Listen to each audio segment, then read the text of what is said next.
we discussed this, not the whole thing, but the main parts of this morning. And the teaching in here is very profound, actually. This is in Saqqara, near the where they have the pyramid types. And when we came here, we came down here. We walked down these stairs. And this 360 is from the Egypt Exploration Society.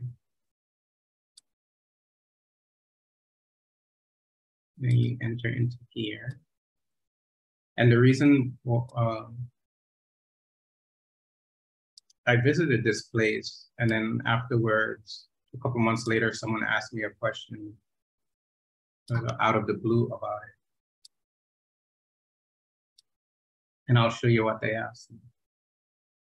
And then you tell me what you think. But before we go in there, let's stop here.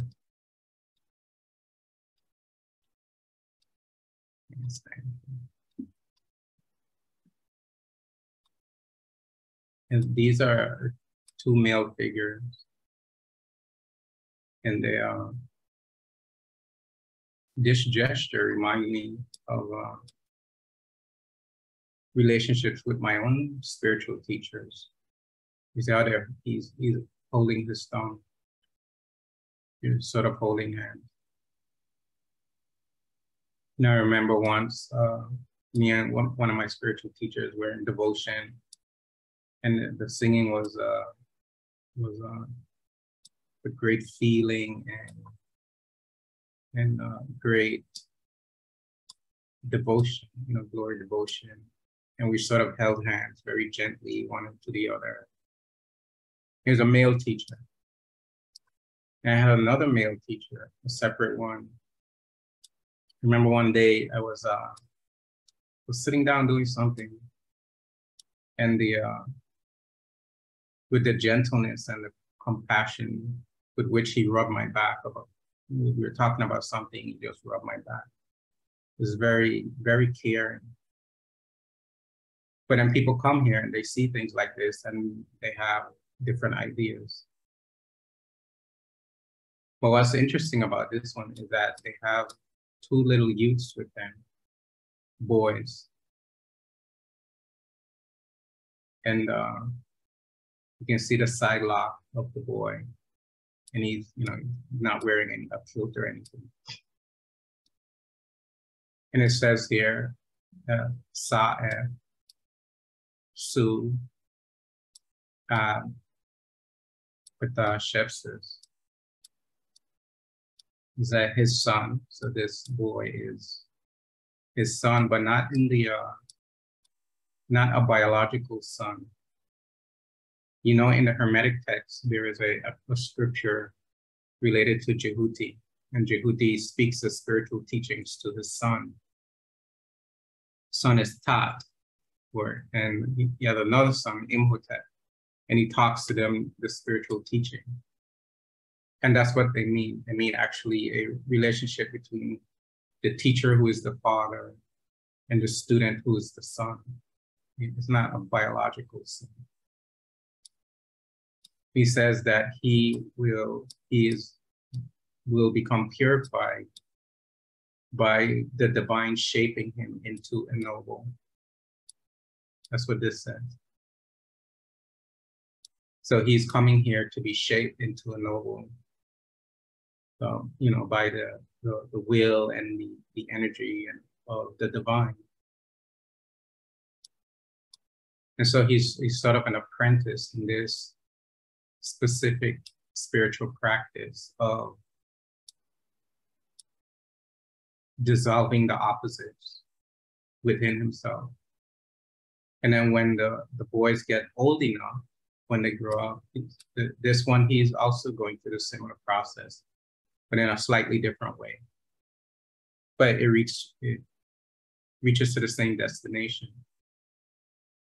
And when they get old enough and mature enough psychologically, then they're given secret mystery practices. But while they're young, they help out around the chapel with cleaning.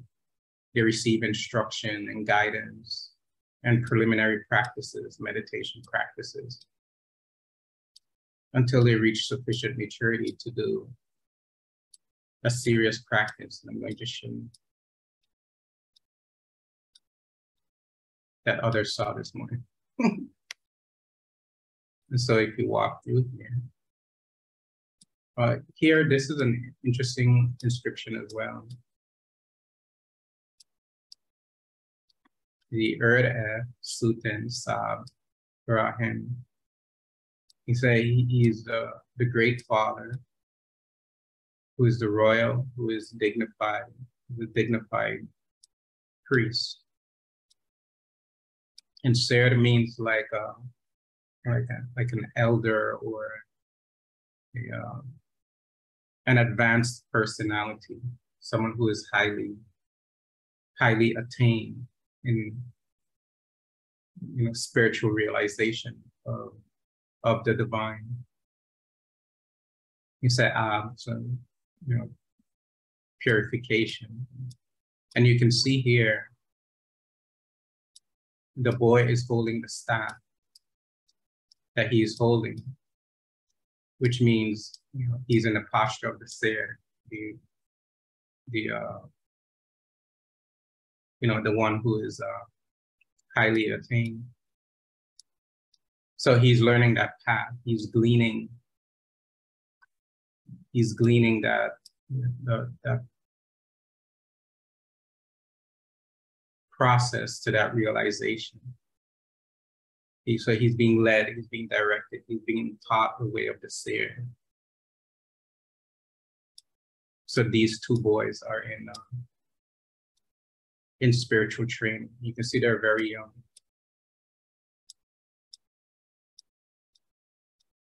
And it's like, if you think about how it is when young boys, when young boys go to the Shaolin Temple, 4, 5, 6 years old, and they stay there for years and years practicing and training and practicing and training. Something like that, the young boys are taken by their parents to the Shaolin Temple. And similarly, young boys are brought to the sages, and the sages then become their fathers.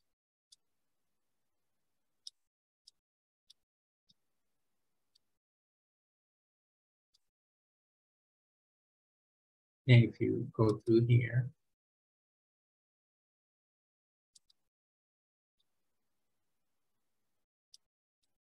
you pass through this doorway. And this inscription talks about what process they'll be going through. So it depends upon which pathway that they have been selected for them. One can go through the pathway of Khunum Hotep, uniting with the opposites, which means to dissolve the opposites. So one can gain the secrets of that process. And the other one, taking the path of the secrets of joining with the mystery of life, which means the joining with the mystery of the source of life, divine consciousness, the path to immortality. And both paths lead to the same destination.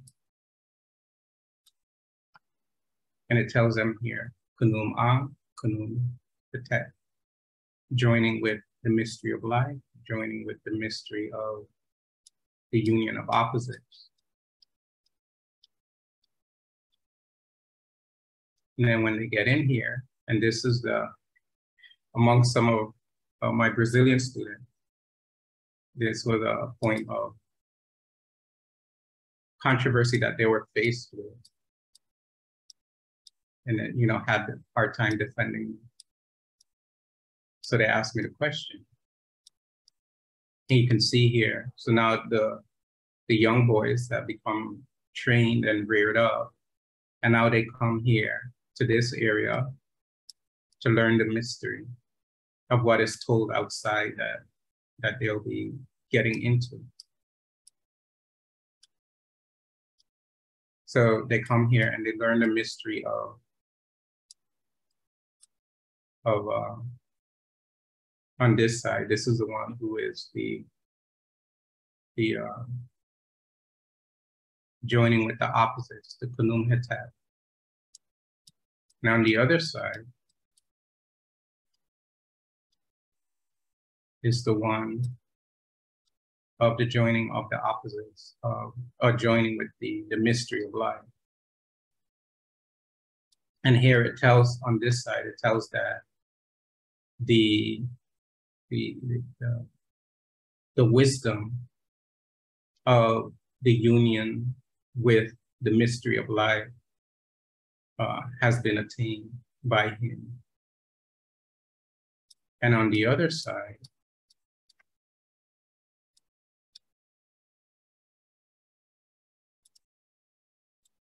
it says the union of, or coming into the wisdom of the coming together with the mystery of the union of opposites has been born in him.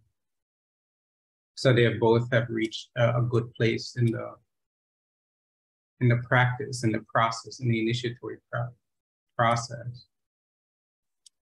And you can see here, there's very close together, and their noses are actually touching. And what they're doing is they're breathing each other's life force. But remember, they have already been practicing preliminary practices for years, since they were little boys, before they get to this place. So they have already gone through a high level of purification. So they've reached a very high level. And this has been misconstrued as a same-sex act or homosexual act. And so that's what I was asked about. And did the investigation, you know. And here, these people are misunderstood as their children, but they're actually priests. So you have a team of priests that are actually teaching them the practice and what is to be done and how to ascertain it and how to control the mind. And you can see it's very affectionate, has an arm around the shoulder, and the other one is holding his arm. And we know that these are priests because it tells us. Here it says it. And on the other side, actually, you're going to see something very interesting.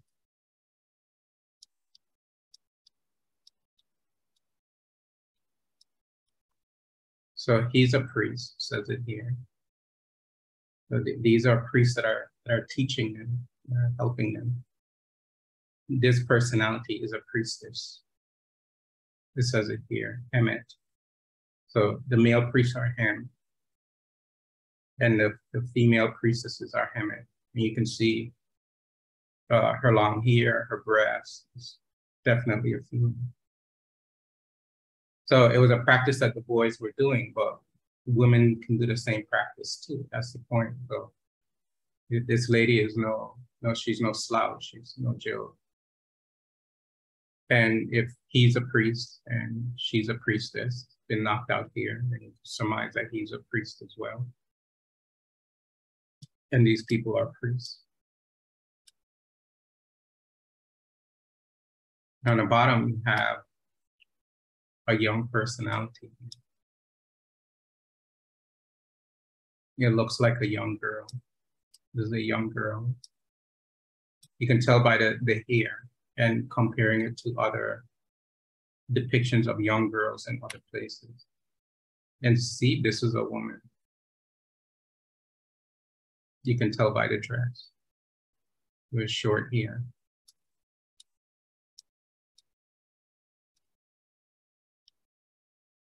You can see here, this is a process of the Khunum, the joining. And then, so once they've reached here, they've reached a very high place. This is serious stuff. And then, after they've mastered this level, then they go back here.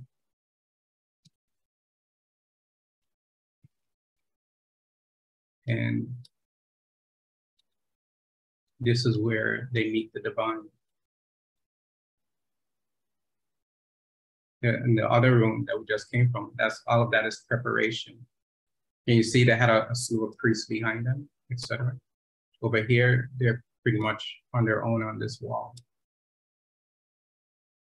If we turn around on the other wall, you see them by themselves. So they've reached a high level of maturity, meaning spiritual maturity. And here, again, they're in the practice. They're breathing each other. You see the noses are touching. But here, they're breathing in the essence of the divine.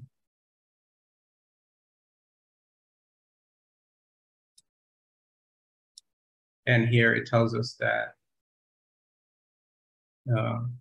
in this great house, which is where they are in this training facility or this ritual hall practice, that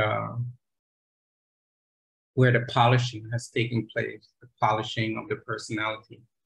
Like how when you go to the manicurist and they take out the cuticles, which I've never been to a manicurist. I don't worry what people tell me. They take out the cuticles, they polish, they paint it, and make them look nice and beautiful. And that's a metaphor for what's happening to the personality, being cleansed and purified and polished. And that they have reached an illumination. So per say hedge, so the great house has caused the illumination, Adi, of the polishing of the personality, Amaku, and now they're venerable. They're worshipable, they're worthy of veneration. You term Amaku. Third Netara, they're in the presence of the divine. On both sides. It pretty much says the same thing on both sides. On this side is Khunum, Hotep, and on this side is Khunum and Ankh.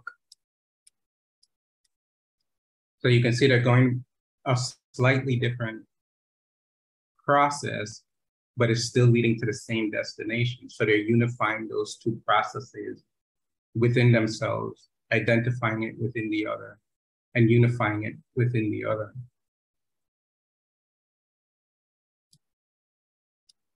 And so they're generating their awareness of divinity. And then the kicker, it says that they're in the presence of the divine, but who is the divine? Or what is the divine? So if you go back here, you turn around, there's an offering table here, an offering table here. And the Khunum and Ankh is over here. Khunum Hotep is over here. And what is when you see these kinds of identical or close to identical images on opposite walls, it means that it's creating a hologram. So the images come together and form a 3D hologram in the center of the room. So the two of them come together, they're joined in the hologram, in holographic convergence. And from the perspective of the hologram, turning around, looking at the image, So they're actually looking at themselves as the divine, expression of the divine. So the divine, which is them, is looking at them, breathing the divine. So this is serious advanced breathwork practice.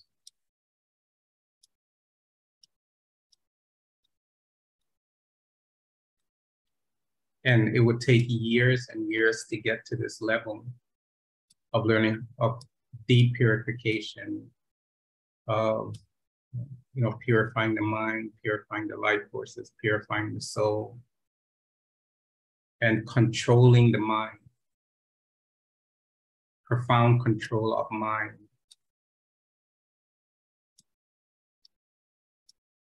And here, the offering metaphor is that they're giving up their maleness. That's why it's done with the boys. They're giving up their maleness, that they feel that they're a man and they're so manly and stuff like that. And it's going on both sides.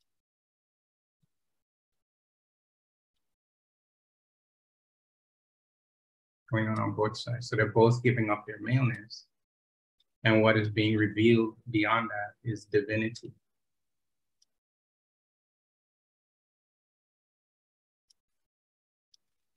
And then when you think the whole thing is over, you go all the way to the west, the westernmost wall, and here they have their arms around each other, and in the posture of holding.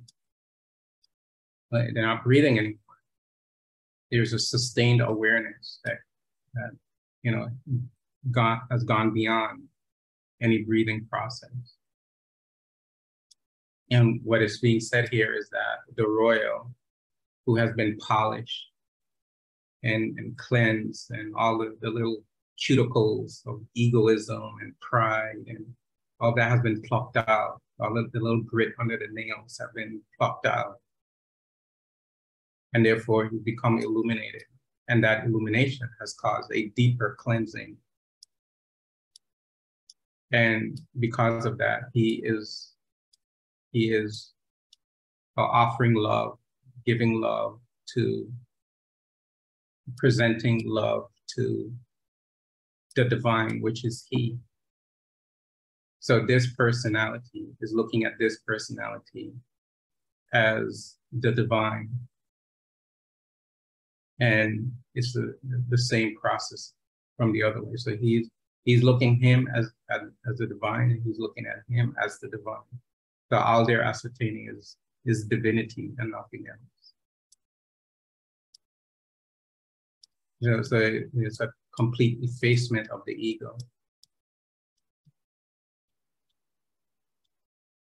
And that's in a nutshell, that's the process of this facility, you can call it, this area. You say they take the boys from, and this is an old kingdom. This is very ancient, around the 5000 BCE, the pyramid text time. And this is advanced tantric spiritual mysticism. This is not a common idea of tantricism. Tantricism really means uniting with God, uniting with the divine. So this has nothing to do with sex or anything like that.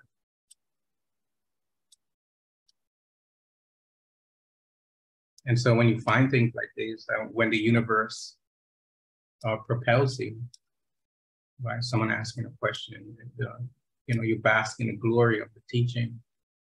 And this is a glorified teaching, there's no question.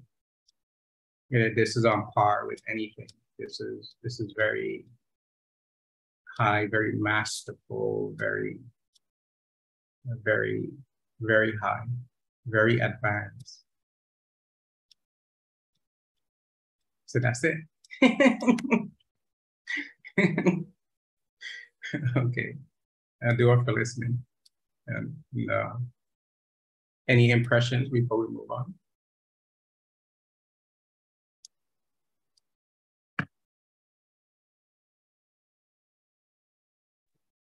question.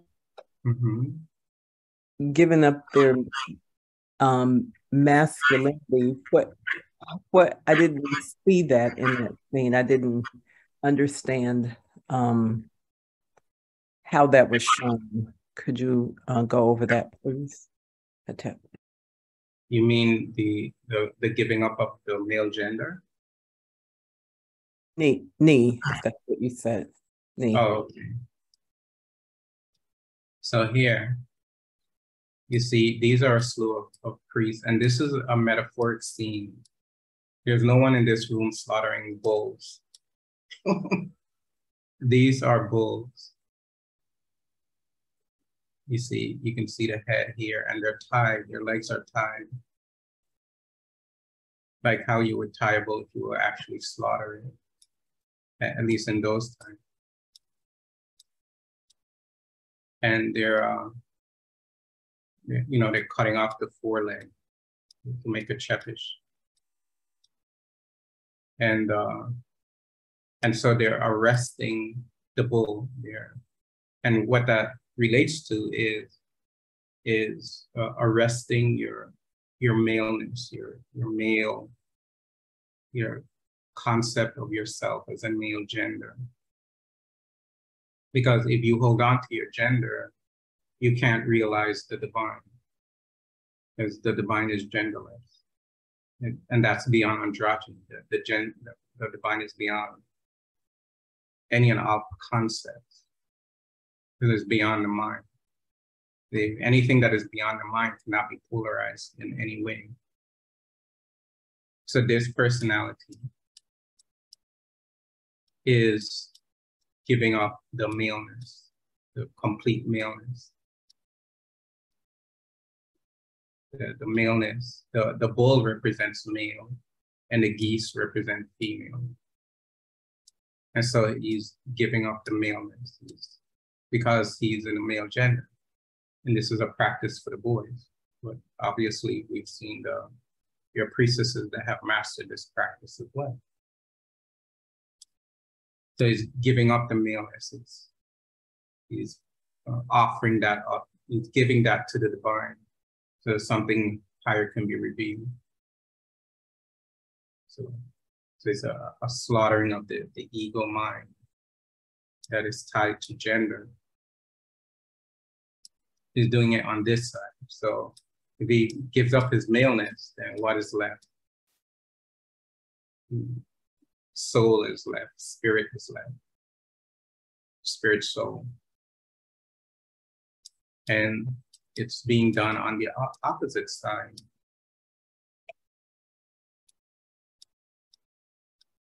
So they're both giving up their maleness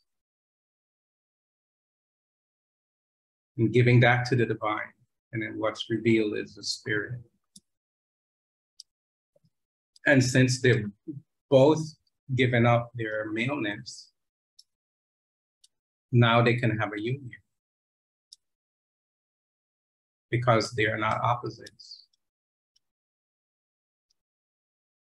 So you can have a full union. You can't fully become one with something that you are opposite of. So if you have no maleness, if you have no gender and I have no gender, then we are one in spirit. And if he has no male and he has no male, then they are one in spirit. So then they meet in the center as a hologram. They meet in the center as spirit. In a holographic manifestation of spirit, with a hologram being a metaphysical metaphor of a deeper reality that is unformed.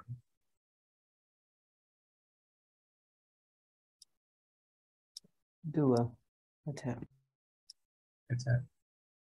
Uja. Follow up to that.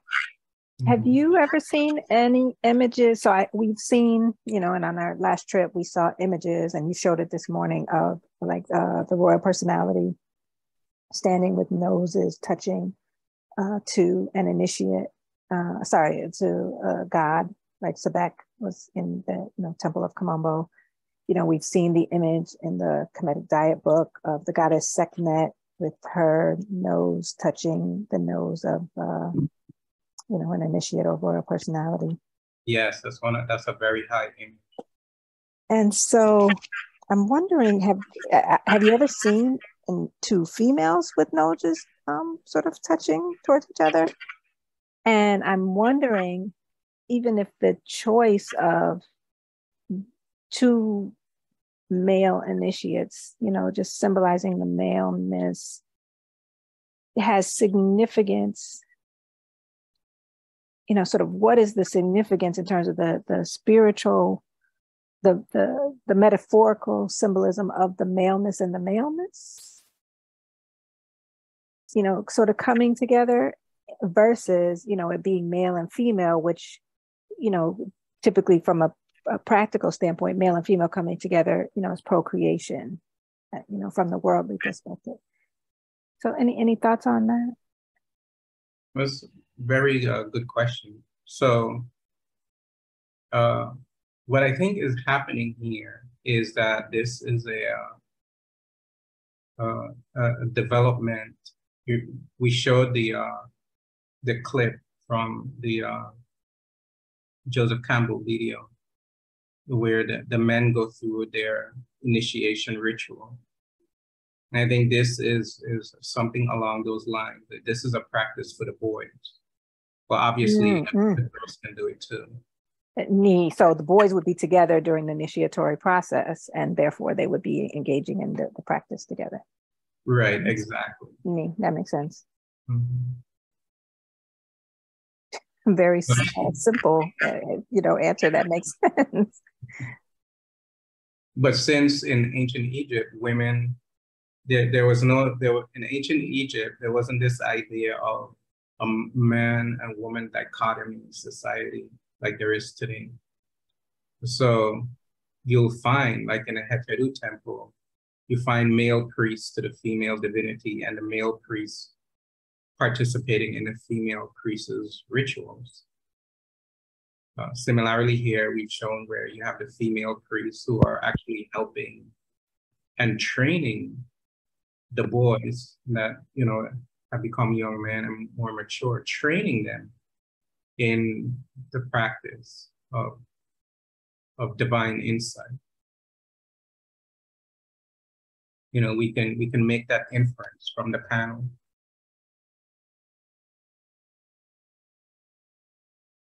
So wherever you find a males congregating, you need to find a female element. Wherever you find females congregating, you need to find a male element. Because the society was very equal in that way.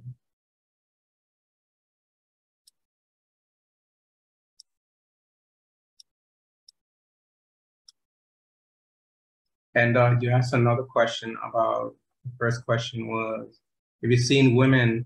What you see a lot, yes, you do, actually. You see women giving the grease cone to the others, and you see young girls fixing the ritual objects on the female body. Mm-hmm.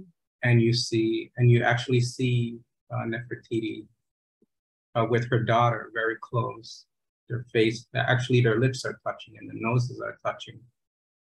And she's breathing force into the daughter. Yeah. Did you just show, you showed that image this morning?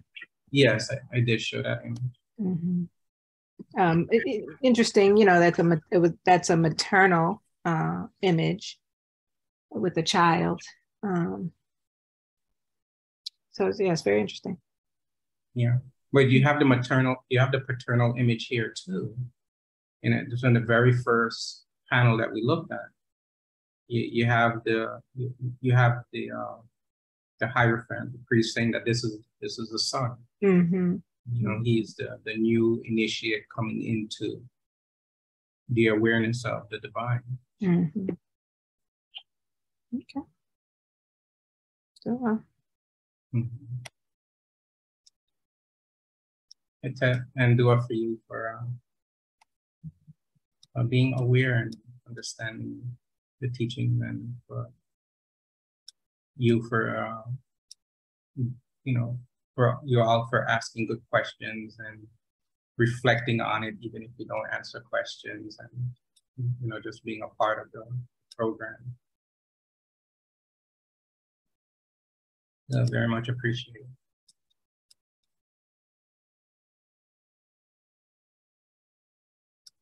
And so this is masterful high spirituality. Okay, AEM time. Hotep.